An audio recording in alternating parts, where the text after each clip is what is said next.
बिस्मिल्लाहिर्रहमानिर्रहीम। अस्सलाम वालेकुम नाज़रीन, मैं हूं आपकी मेज़बान सना हारून और आप देख रहे हैं चैनल 5 और चैनल मेट्रो 1 न्यूज़ पे बैक वक्त ये ट्रांसमिशन जारी है जो कि बजट पेश किया गया आज पंजाब असम्बली में। अच्छा, आज जो बजट पेश किया गया वो तकरीबन 5,337 अरब रुपए का बजट पेश कर दिया गया है। अब ये बजट जो है, क्या ये सिर्फ नंबर का हिसाब है या ये आवाम की ज़िंदगियों का रोड मैप है? अब देखना यह है कि क्या ये जो बजट पेश किया गया है ये गरीब किसान आवाम के लिए वाक़तन कोई रिलीफ ला पाएगा। और इस ट्रांसलेशन में मेरा साथ दे रहे हैं हमारे सीनियर एंकर पर्सन भी हैं, सीनियर रिपोर्टर भी हैं, बिलाल एहसन। अस्सलाम वालेकुम बिलाल भाई, कैसे हैं आप? खैरियत से? अल्लाह करम, आपकी दुआएं। जी, बजट पेश हो गया पंजाब का भी। हाँ, पंजाब है, बड़ा सूबा है पंजाब। जी और वफाक के बाद में खाना पंजाब का बजट जो है वो एक ज़्यादा अहमियत का हामिल भी बिल्कुल। होता है। तो अच्छा, एक बात आपसे पूछना चाहूँगी। उन्होंने कहा कि हमने कोई इजाफी टैक्स नहीं लगाए, ये केपीके का भी जो बजट आया उसमें भी नहीं, वो तो सरप्लस में गया था। तो ये वाक़तन ऐसा है कि यहाँ का बजट भी सरप्लस में जा गया है नहीं, मेरे ख्याल या? में सरप्लस की तो बात नहीं की उन्होंने, लेकिन ये कि 5,000 का बजट आया। मेरे ख्याल है कि हम थोड़ा सा जल्दी से जो हम उनको ले लेते हैं। जनाब लाहौर चैम्बर ऑफ कॉमर्स के बिल्कुल। प्रेसिडेंट हैं जनाब अबूजर शाद साहब मेरे साथ जूम पे मौजूद हैं और हम उनकी तरफ चलते हैं। अस्सलाम वालेकुम। वालेकुम सलाम जनाब। कैसे हैं? खैरियत से हैं? ठीक ठाक है सर? अल्हम्दुलिल्लाह जी, अल्लाह का बड़ा एहसान है जी। जी, वफाक का बजट आया, फिर सिंध का आया, केपी का, अब पंजाब का। तो पंजाब के बजट की भी बड़ी ज़्यादा जो एक अहमियत होती है, लाजमी सी बात है कि वफाक के बाद तो आज जो 5,337 हज़ार रुपये का जो बजट पेश कर दिया गया और उसमें काफ़ी से ज़्यादा जो है उन्होंने तरगीबात भी दी हैं, उसमें बहुत सारी स्कीमें भी पेश की। तनख्वाहें जो है 37,000 से बढ़ा के 40,000 कर दी गई। सरकारी मुलाजमिन की पेंशन में 5% इजाफे की तजवीज़ है। पंजाब के सरकारी मुलाजमिन की तनख्वाह 10% की इजाफी तजवीज़। आपको कैसा लगा कि पंजाब का बजट कितना मतलब कि मुतवाज़िन है या इसमें कुछ कमी है या बेशी है? लेकिन जी, पंजाब का बजट 18वीं तरमीम के बाद जो वफाक ने देना है उसके मुताबिक ही उन्होंने हिस्सा बराबर जुस्सा मिलता है वो उनको मिल गया। अब उन्होंने इस दफ़ा 1 रुपया भी अभी तक जो हमें इंफॉर्मेशन दी गई टैक्स नया नहीं लगाया। हाँ, गरीबों की तनख्वाहें बढ़ाई हैं, ठीक है जी, अच्छी बात है, मगर इसमें कुछ चीज़ें ऐसी हैं जिनको बेहतर किया जा सकता था। मिसाल देता हूँ कि रात को चेयरमैन एफबीआर ने फरमाया कि जी 1300 अरब रुपया टैक्स चोरी होता है।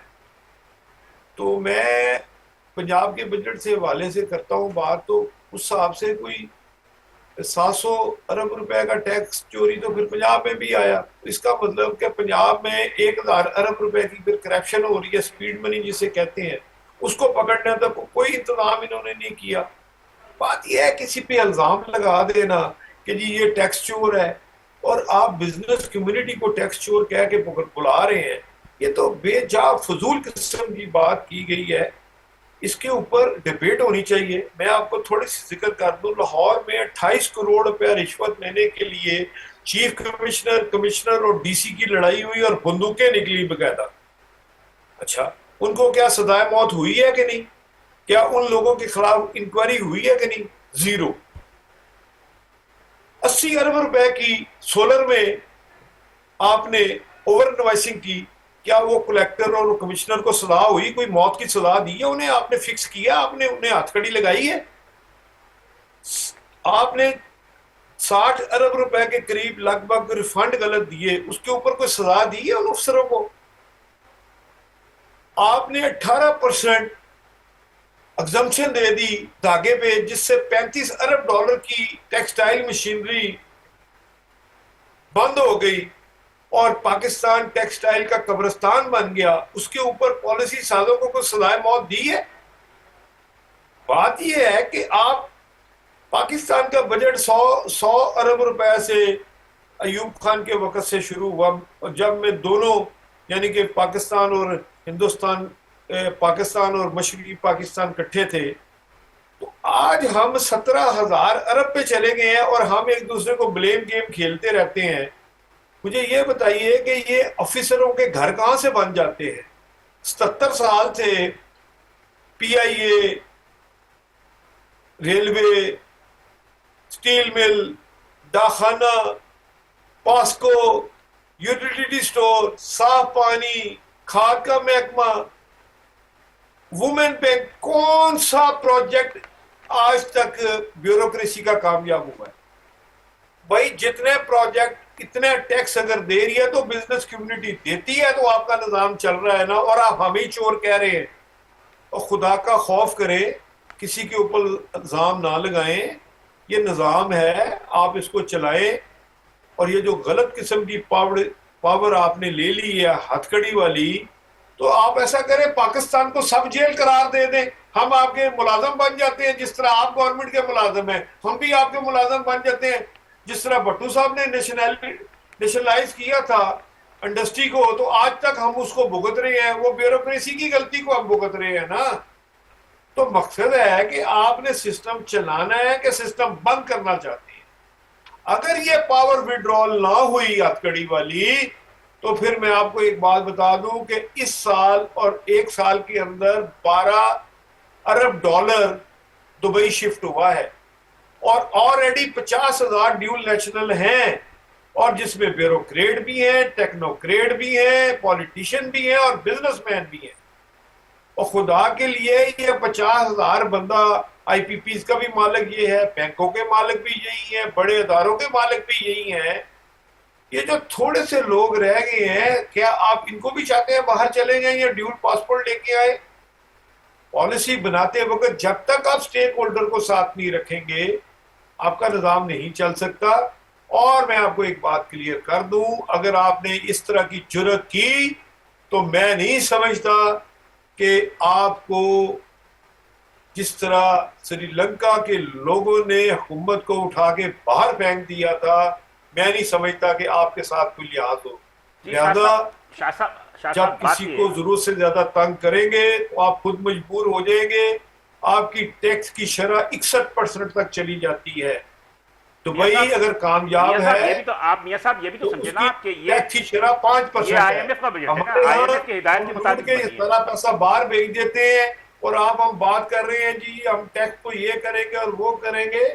25 करोड़ की आबादी में मुझे ये बताएं, कौन सा ऐसा शख्स है जो रिश्वत नहीं देता, और कौन सा ऐसा शख्स है जो नहीं लेता? मियां साहब अगर वो नहीं ले रहा तो उसे के बादशाह मस्जिद जाके इमामत करे। फिर मियां साहब ये भी तो समझे ना कि अब ये आईएमएफ का बजट है, आईएमएफ की हिदायत के मुताबिक ये सारी चीजें हुई है ना। और ये तो इन्होंने देखे जी, आईएमएफ को नहीं पता कि 10 करोड़ 53 लाख अकाउंट होल्डर है 55 बैंकों में। अगर आईएमएफ इतना सिंसियर है तो फौरी तौर पे इनको टैक्स नंबर जारी करे, आपके 2.5 करोड़ टैक्स पेयर हो जाएंगे जो अभी तक 55 लाख 60 लाख के करीब घूम रहे हैं। देखिए, आप खुद नहीं करना चाहते। आईएमएफ आपको कब कर्जा देता है? जब आप 100 रुपया भेजते हैं तो 75 रुपए आपको वापस देता है। पाकिस्तानियों का 200 अरब डॉलर से ज्यादा बाहर पड़ा हुआ है। अगर वो पाकिस्तान आ जाए तो आईएमएफ का कर्जा खत्म हो जाता है। हम इतने छोटे और कम ज़र्फ हैं कि यहीं से कमाते हैं और पैसा बाहर ले जाते हैं। अंग्रेज तो बेवकूफ था, 200 साल हुकूमत करके गया और पैसा ही अपना नाम लंदन लेके जाता था, बरतानिया लेके जाता था। हमारे माशाल्लाह पॉलिटिशियन, ब्यूरोक्रेट इतने समझदार हैं, बिजनेसमैन, ये सारा पैसा खुद ही वहां पहुंचा रहे हैं।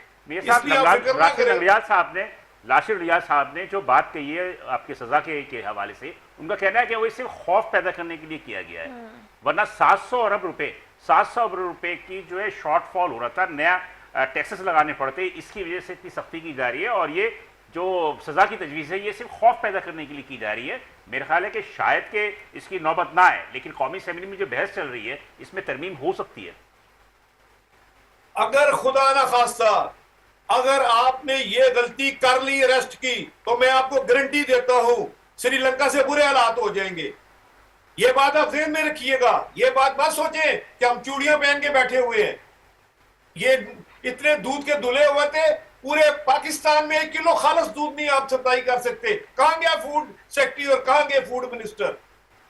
आप बात कर रहे हैं कि जी पाकिस्तान चलाना है, और भाई आपने पहले दिन से स्पीड मनी को हलाल कर दिया है। अच्छा ले लेते हैं। मियां साहब थोड़ा सा पंजाब के बजट की तरफ भी आ जाते हैं कि पंजाब का बजट पंजाब का भी बड़ा अच्छा बजट आया है। 5335 अरब रुपए का 5335 अरब रुपए का बजट आया है। उन्होंने बहुत अच्छा बजट दिया है। उन्होंने थोड़ी सी कमजोरियां हैं, मसलन जो लोग सूबाई महकमे में रिश्वत लेते हैं उसको रोकने के लिए एंटी करप्शन खुद पैसे लेता है, हम क्या किसी की बात करें। तो इसके लिए जब तक आप पावर, जब तक बिजनेस कम्युनिटी को पावर का हिस्सा नहीं बनाएंगे, आपके एमपी एमएनए रिश्वत का बाजार गर्म रखवाएंगे। ठीक है और मियां साहब, रिश्वत आपका का- ठीक है मियां साहब, आपको यहाँ रोकेंगे। आपसे आप हमारे साथ लाइन पर मौजूद रहिएगा। अजान का ब्रेक है, हमें अजान के ब्रेक के लिए जाना है। अजान के ब्रेक से वापस आएंगे तो हमें काशिफ चौधरी साहब ने भी लाहौर से ज्वाइन किया, उनसे भी बात करेंगे। कहीं मत जाइएगा, stay with us.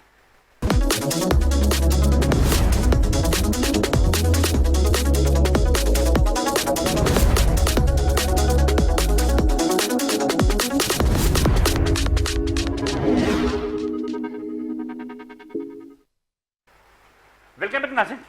Programme budget session, special budget session का प्रोग्राम जारी है और खैर से आज पंजाब का बजट भी आ गया जो कि 3,537 अरब रुपए का आया है। और मेरा ख्याल है कि इसमें वही चीज़ें हैं जो कि सिंध ने अनाउंस की, तकरीबन वही केपी ने अनाउंस की, अब ये इन्होंने की कि तनख्वाहों में 10% सरकारी मुलाजिम ने इजाफा किया है। हाँ, एक चीज़ जो पंजाब के बजट में बेहतर लगी मुझे वो ये कि 37,000 रुपये जो कम से कम तनख्वाह थी उसको 40,000 रुपये कर दिया गया आम पब्लिक के लिए, लेकिन निजी मुलाजमिन जो पब्लिक में का नौकरी करते हैं। बाकी सरकारी मुलाजमिन की पेंशन में 5% इजाफा किया गया, लैपटॉप की स्कीम दी गई है, सेहत पर तवज्जो ज़्यादा दी गई है। लेकिन बहरहाल मेरे साथ इस वक्त मौजूद हैं जो वक्फे में जाने से कबल भी जो है मियाँ साहब अबूजर शाद साहब लाहौर चैम्बर ऑफ कॉमर्स के प्रेसिडेंट मेरे सम्राट थे, तो मैं उनसे पहले उनकी बात कंप्लीट कर लें, फिर हम बाकी मेहमान की तरफ चलेंगे।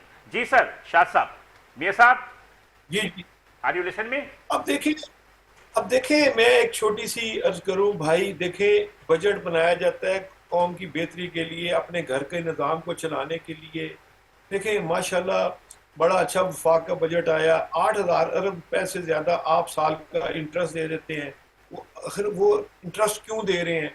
वो जो रुपया लिया गया कहाँ खर्च किया गया? कोई पुरसाने हाल है। 2,2111 अरब रुपया साल का आप कैपेसिटी चार्जेस दे देते हैं वापडा को।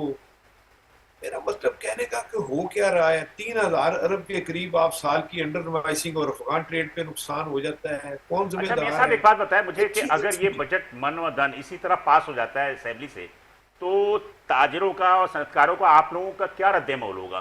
क्या आप लोग एहतजाज पे जाएंगे या क्या करेंगे?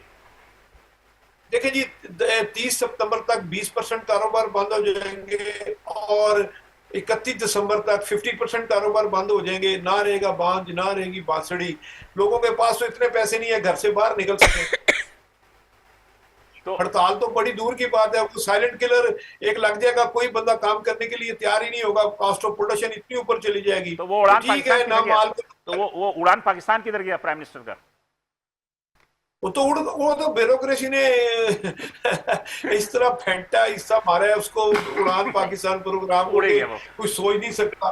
देखिए 5 करोड़ का प्लॉट ले आप, हाँ, 5 करोड़ की बिल्डिंग बनाए, 20 करोड़ की आप मशीनरी लगाए, 10 करोड़ रुपए वर्किंग कैपिटल लगाए, और लगड़ियाल साहब का एक 37 डबल ए की पावर को पढ़ ले, वो बंदे की जुर्रत है घर से निकले वो। और पागल है लोग, 50 करोड़ पे इन्वेस्ट करके हथकड़ी को भी नाल फेस करें। कौन लोग करेंगे ये बच्चों वाली बातें करके? जिस तरह आपने बेड़ागर किया पीआईए का कि जी हमारे पायलटों के जनाब लाइसेंस हाँ। जैली हैं, और एक खुदा का खौफ करो। इस तरह बात स्टेटमेंट दे रहे हो आप नेशनल टीवी पे बैठ के। चले मियाँ साहब, थैंक यू मियाँ साहब, थैंक यू कि आपने हमें ज्वाइन किया और आपने ख्यालात का इज़हार किया। इंशाअल्लाह ताला आपसे दोबारा बात होती रहेगी।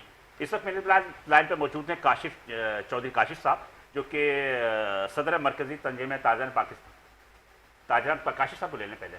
जी जी, काशिफ साहब मेरे साथ मौजूद हैं।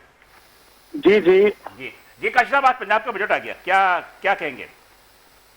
देखिए, पंजाब का बजट भी आ गया है, उससे पहले वफाक का बजट भी आया, फिर बाकी सूबों के बजट भी पेश हुए हैं। हाँ। पंजाब ने भी उसी तरह रिवायती अंदाज से 5,300 अरब रुपए के करीब का बजट पेश कर दिया है। बुनियादी तौर पे तो जो चारों सूबों के या वफाक के बजट के अंदर बुनियादी मसला है वो तो डेफिसिट का मसला है कि जब खसारे के बजट पेश किए जाएंगे, जब आपकी आमदन कम होगी और अखराजात ज्यादा होंगे, और फिर आप उन अखराजात को कवर करने के लिए कर्जे लेंगे, तो कर्जों के ऊपर तो मुल्क नहीं चला करते, ना मईशत चला करती है। इसलिए बुनियादी तौर पे तो IMF के प्रोग्राम में तो आप ये कैसे तवक्को कर सकते हैं कि बजट जो है वो आवाम दोस्त होगा या सरप्लस होगा? ये तो मतलब ये एक ख्वाब हो गया ना। देखिए, मैं इसी बजट के पैरामीटर्स में रहते हुए बिलाल अहसन साहब, चूंकि बजट इस वक्त डिस्कशन में है, कुछ तजावीज देना चाहता हूं कि अगर हुकूमत संजीदा हो तो इन तजावीज पर अमल करके इसी IMF के प्रोग्राम में रहते हुए मसाइल का हल निकाला जा सकता है। पहली बुनियादी बात तो यह है कि हुकूमत अपने अखराजात में कम अज कम 35% तक कमी करने का ऐलान करे, और ये जो 600% और 1300% MPs की, मिनिस्टर्स की, चेयरमैन सेनेट की और स्पीकर असेंबली और दीगर की तनख्वाहें बढ़ाई गई, तनख्वाहों में इजाफा वापस लिया जाए, 35% हुकूमती अखराजात में कट लगाया जाए, नंबर 1।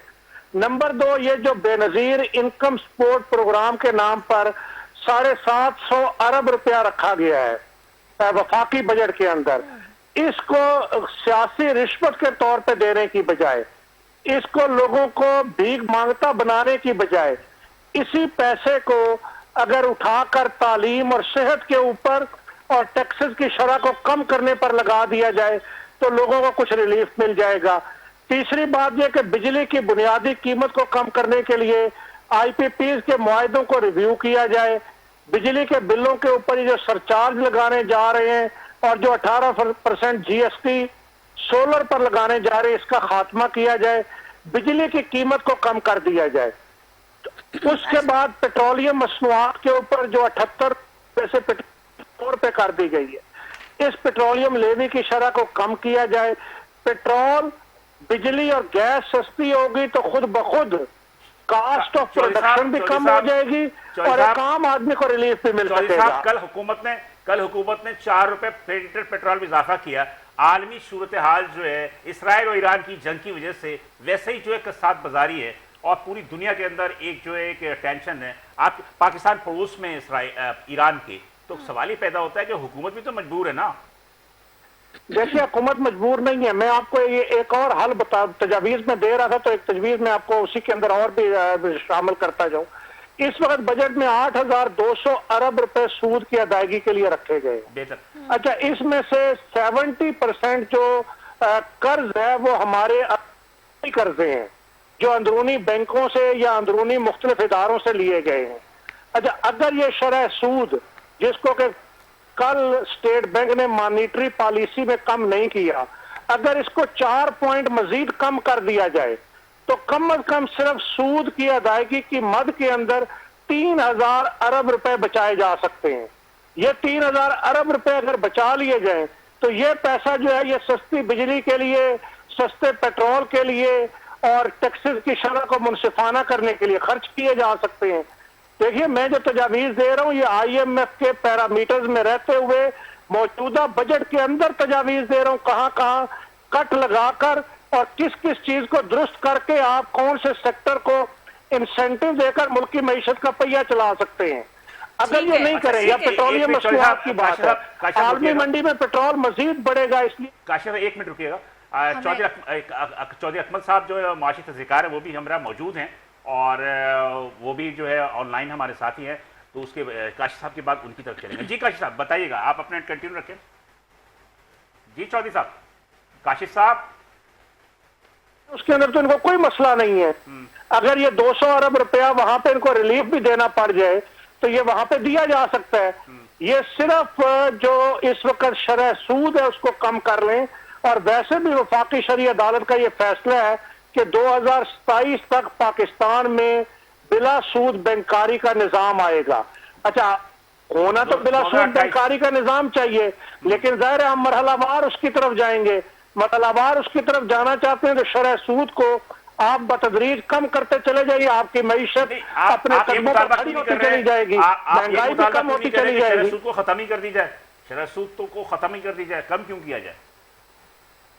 जी, सूद को असूलन तो खत्म करना चाहिए जी, लेकिन अगर ये खत्म नहीं करते तो बतदरीज तो उसमें कमी की जा सकती है ना। मुझे थोड़ा सा पॉइंट ऑफ बता दीजिए काशिफ चौधरी साहब। मुझे समझ है क्या पंजाब का जो बजट आया है, पंजाब का बजट अवाम दोस्त है, अवाम दुश्मन है, ताजिर दोस्त है, ताजिर दुश्मन है, क्या है? देखिए, बजट को अवाम दोस्त कहना ये तो मेरा ख्याल ये है कि इस कौम का ये तजर्बा है कि वो बजट के लफ्ज के साथ ही मजाक है। और ये जो हुक्मरान मौजूद हैं, इन हुक्मरानों से किसी अवाम दोस्त बजट की जितने भी हुक्मरान इस मुल्क में रहे, अवाम दोस्त बजट की तवक्को नहीं रखी जा सकती। लेकिन बजट आवाम को आने वाला उस वक्त बजट तक नहीं महंगाई हो सकता का जब तक हम तूफान लाता आईएमएफ के है। प्रोग्राम में हैं, जब तक हम आईएमएफ के प्रोग्राम में प्रोग्राम- कैसे हो सकता है कि आवाम दोस्त बजट हो गए, तो मुमकिन ही नहीं है ना। क्योंकि जब तक हाँ इससे जब तक आपको छुटकारा नहीं मिलेगा तो या सोचना भी बेकार है कि हम जो है आईएमएफ के बगैर कोई बजट हम उसको प्रिपेयर भी कर सकते हैं, क्योंकि हम आईएमएफ के प्रोग्राम में चौधरी साहब चौधरी अकमल की जानिब जाएंगे। सर आपने भी देखा कि जी अब जाहिर सी बात है कि स्टेप बाय स्टेप जो है सारे बजट आ रहे हैं। आज पंजाब असेंबली में भी बजट पेश कर दिया गया और जो सेहत के शोबे के लिए 811.8 अरब रुपए रखे गए, ठीक है, लोकल गवर्नमेंट के लिए 411 और सेहत के शोबे के लिए भी ज़राअत के लिए 129.5 अरब रुपए गए। लेकिन सवाल ये पैदा होता है कि ये जो तालीम, बिलखुसूस हम तालीम और सेहत के शोबे की अगर बात करें तो जो निज़ाम है सेहत, जो हॉस्पिटल्स के अंदर जो मामलात हैं, जो स्कूल्स के अंदर जो गवर्नमेंट स्कूल्स के अंदर जो मामलात हैं, वो किसी से ढके छुपी बात नहीं है। इतना रुपया मख्तस तो किया जाता है, लेकिन वो जाता कहाँ है, क्योंकि वो ग्राउंड रियलिटीज़ तो है नहीं, ग्राउंड पे तो हमें नज़र नहीं आता। देखें, ये सबसे पहले तो मैं ये कहूँगा ना कि जिस तरीके से विफाक जो है वो सूबों को पैसे ट्रांसफ़र करता है, तो उसी तरीके से सूबों को भी चाहिए कि वो लोकल गवर्नमेंट्स को डिस्ट्रिक्ट लेवल के ऊपर जो है वो पैसे ट्रांसफ़र करें, ताकि जो है ना एक साफ़ और शफाफ सिस्टम और अवामी नुमाइंदे जो है ना वो उस बजट के पैसों को खर्च करें। लेकिन होता ये है कि वो ज़्यादातर जो है ना सूबाई हुकूमतें चीज़ें अपने पास रखती हैं, पैसा भी अपने पास रखती हैं, फिर अपने हिसाब से वो पैसों को खर्च करती हैं। तो मेरे ख्याल में ये आइन की मंशा के भी ख़िलाफ़ है और कानूनी तौर के ऊपर और एथिकली भी देखा जाए तो गलत है। मसलन अब मैं पंजाब के अगर बजट की बात करूँ तो टोटल 5,335 अरब रुपए की जो है ना वो इनकी टैक्स कलेक्शन है, 5,335 अरब रुपए की। अब आप ये बताएं मुझे, उसमें से जो है ना लोकल गवर्नमेंट्स को इन्होंने सिर्फ 934 अरब रुपया ट्रांसफ़र करना है। तो अब ये 934 अरब रुपए का मतलब ये है, क्या लाहौर पंजाब है, क्या दीगर शहर जो है वो मौजूद नहीं है? तो इस चीज़ों को सामने रखना चाहिए। अब वो ज़्यादातर जो डेवलपमेंट के भी प्रोजेक्ट्स हैं या नॉन डेवलपमेंट एक्सपेंडिचर भी है, वो ज़्यादातर लाहौर में या चंद गिने चुने बड़े शहरों में जो है वो किया जाता है। जनूबी पंजाब को जो है ना वो उसमें मुकम्मल तौर के ऊपर इग्नोर किया जाता है, जिसमें रहीम यार खान डिस्ट्रिक्ट हो गया या भावलपुर डिस्ट्रिक्ट हो गया, मुल्तान, ये ऐसे इलाके हैं जो वैसे भी जो है ना वो बहुत पीछे रह चुके हैं, पसमानदा भी हैं। यहाँ पे तरक्की उस तरीके से नहीं है जैसे जो है वो बालाई पंजाब में होनी चाहिए। तो इन सूबों के इन जो है ना वो इलाकों के लिए जो है वो पंजाब हुकूमत ने बहुत ज़्यादा अमाउंट बात नहीं एक रखी। चौधरी साहब एक चीज़ जो है कि एक बात पे तो रखें ना, बैकग्राउंड की मुस्लिम नून की हमेशा से तर्ज हुक्मानी ये रही है कि उन्होंने लाहौर को ही तब ज़्यादा तवज्जो दी है, और लाहौर की तरफ जनूबी पंजाब का एक सूबा बनाने का एक ऐलान हुआ था इमरान खान के दौर में, फिर नून के दौर में भी इसको ओन किया था। लेकिन बहरहाल ये बात तो तय है जी, वही कि मैं अर्ज कर नून रहा की हूँ, हुकूमत आप सिर्फ लाहौर जैसे के लिए है। एजुकेशन के भी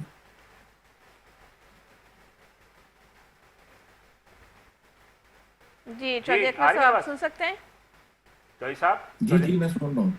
मैं ये कह रहा हूँ कि मुस्लिम लीग नून की हुकूमत जो है वो तो तर्ज हुक्मानी ही रहा कि वो हमेशा लाहौर की तरफ ही देखती है, तो इसमें कोई नई बात तो जी नहीं है। बिल्कुल, यही इसी चीज़ की तरफ जो है ना मैं तवज्जो दिला रहा हूँ कि इस वक्त जो हेल्थ के भी प्रोजेक्ट्स हैं, जैसे तकरीबन 450 के जो है वो नॉन डेवलपमेंट एक्सपेंडिचर में से और 150 रुपये के डेवलपमेंट एक्सपेंडिचर में से भी जो हेल्थ के लिए हुकूमत ने मुख्तस किए हैं, तो उसमें ज़्यादातर जो प्रोजेक्ट्स हैं वो लाहौर के ही हैं, और या जो है ना वो बालाई पंजाब के जो है वो ज़्यादातर प्रोजेक्ट्स हैं। इसकी वजह यह है कि वहाँ ठीक से है वहाँ चौधरी पे अकमल साहब, आपको चूँकि यहाँ रोकेंगे, आप हमारे साथ लाइन पर साथ रहिएगा। इस वक्त हम आपको लिए चलते हैं बराह रास्त, वज़ीर इत्तलात अज़मा बुखारी इस वक्त गुफ्तगू कर रही हैं, आइए आपको वहाँ लिए चलते हैं। ठीक है, इस वक्त आप बराह रास्त देख रहे थे, वज़ीर इत्तलात अज़मा बुखारी इस वक्त मीडिया से गुफ्तगू कर रही थी। चौधरी अकमल साहब आपकी जानिब दोबारा आएंगे। सर ये बताइए कि पंजाब में जो किसान हैं, किसान तबका काफ़ी परेशानी का शिकार रहा है, और अगर बात की जाए उनको वाटर क्राइसिस का सामना है, एग्रीकल्चर का सामना है, ठीक है, तो ऐसी सूरत हाल में उनको रिलीफ देने के लिए क्या जो है नई चीज़ें इसमें डेवलप की गई हैं? क्योंकि हमने यही देखा कि फसलों के मामले में आप देखिए ना, हमारा जो जीडीपी ग्रोथ है, अगर हम उसको ओवरऑल देखा जाए तो एग्रीकल्चर पे डिपेंड कर रहा होता है हमारा सारा निज़ाम, लेकिन वहीं पे हमने काफ़ी शॉर्टफॉल देखा, डाउनफॉल देखा। तो अब क्या ऐसा नया तजवीज़ किया गया किसानों के रिलीफ के लिए? ये भी जो है ना बड़ी हैरानकुन बात है कि ज़्यादा जो अमाउंट इन्होंने मुख्तस की है जो बजट का, अगर मैं थोड़ा सा आपको डिटेल भी बताऊं कि जो तनख्वाहें हैं 630 अरब रुपए जो है उनके लिए है, पेंशन्स के लिए 462 अरब रुपए हैं, लोकल गवर्नमेंट्स को 934 अरब रुपए देंगे, सब्सिडीज तकरीबन 72 अरब रुपए की हैं, और इसके अलावा एसेट्स वगैरह जो खरीदने 22 अरब रुपए के, मेंटेनेंस के हैं 64 बिलियन, और ऑपरेटिंग एक्सपेंसेस हैं 198 अरब के, और 71 अरब रुपए के का सूद है, कर्जों के ऊपर जो सूद देते हैं, और बाकी के जो एक्सपेंसेस हैं तकरीबन 250 अरब रुपए के हैं। ये जो है ना वो जो जो गैर तरक्याती अखराजात हैं तकरीबन 2183 अरब रुपए के, ये उनकी बात हो रही है। और जो इनके पीएसडीपी के प्रोग्राम हैं, जो पब्लिक सेक्टर डेवलपमेंट के प्रोग्राम हैं, उनके 1240 अरब रुपए उसके लिए रखे थे, तो तकरीबन उसमें से 1140 जो वो इंफ्रास्ट्रक्चर में खर्च होंगे। तो एक तो ये है कि पब्लिक जो सर पीएसडीपी के लिए जो भी सूबाई हुकूमत ने पैसे रखे हैं ये भी बहुत कम है। लेकिन ज़राअत के लिए चौधरी साहब, ज़राअत के लिए 129.5 अरब रुपए मुख्तस किए गए हैं। ये मतलब कि एक अच्छी अमाउंट रखी है उन्होंने ज़राअत के लिए, और तालीम के लिए भी अच्छा रखा है कि 811.8 अरब रुपए रखे हैं। तो आई थिंक सो कि मुनासिब रकम। वही मैं आपसे अर्ज कर रहा हूँ, ज़राअत के लिए जो है ना, ज़राअत के लिए पैसे कम है, क्योंकि देखें इस वक्त काफ़ी अरसे से पंजाब में जो भल सफाई होती है वो नहीं हुई, उसकी वजह से पानी के बहाव में जो है ना वो काफ़ी रुकावटें आ रही हैं, पानी का लेवल नीचे चला गया, ट्यूबवेल हो गया, इरिगेशन के मसले मसाइल हैं। उसके बाद किसान के लिए जो है ना वो स्टोरेज या कोल्ड स्टोरेज जो बनाने होते हैं वो सारे जो है ना वो बनाने चाहिए, ताकि अक्सर आपने देखा होगा कि इस वक्त भी पंजाब में या दीगर सूबों में भी मैंने देखा भिंडी जो है ना वो लोग जानवरों को खिला रहे हैं। कुछ अर्से पहले आपने भी देखी होगी वो गोभी जो है ना वो कोई खरीदने वाला नहीं है, 40 रुपए किलो जो है वो 40 रुपए जो है ना वो भिंडी बिक रही है। तो ये जो है ना ये बड़ी अफसोस की बात है कि जो चीज़ें जो है वो हमारे यहाँ ओवर प्रोड्यूस हो जाती हैं तो उनकी स्टोरेज का हमारे यहाँ पे मुकम्मल सिस्टम नहीं है। तो हुकूमत को इसका पूरा एक नेटवर्क बिछाना चाहिए, साइलोज भी बनाने चाहिए, साइलोज भी बनाने चाहिए। हमारे यहाँ साइलोज की कमी है, मुख्तलिफ चीज़ों की कमी है, ताकि उसके बजाती है। मेरे ख्याल में चौधरी साहब थैंक यू फॉर ज्वाइनिंग। हम ज़रा काशिफ साहब की तरफ चलेंगे, फिर हम प्रोग्राम की इख्तिताम की जानिब जाएंगे। काशिफ साहब है आपके साथ? हाँ काशिफ साहब ठीक है। अच्छा बिला भाई, हम ये भी मैं सोच रही थी कि जैसे अभी किसानों की बात हो रही है तो देखें अब वो सस्ती बिजली जो है वो सोलर पैनल के थ्रू एनर्जी को एक उनका सस्ता हल था, लेकिन अब उसमें भी जो 18% टैक्स लग गया है तो उसके ऊपर काफ़ी तनकीद भी की जा रही है। लेकिन आपको यह है कि वो आरिफ हबीब साहब को हम सुन रहे थे 2 दिन कबल जो है, तो उनका कहना था कि 18% इसलिए लगाई गई कि जब सोलर एनर्जी के जरिए एनर्जी बहुत ज़्यादा बढ़ने लगी तो हुकूमत के बाद बिजली जो है वो फाजिल बन गई।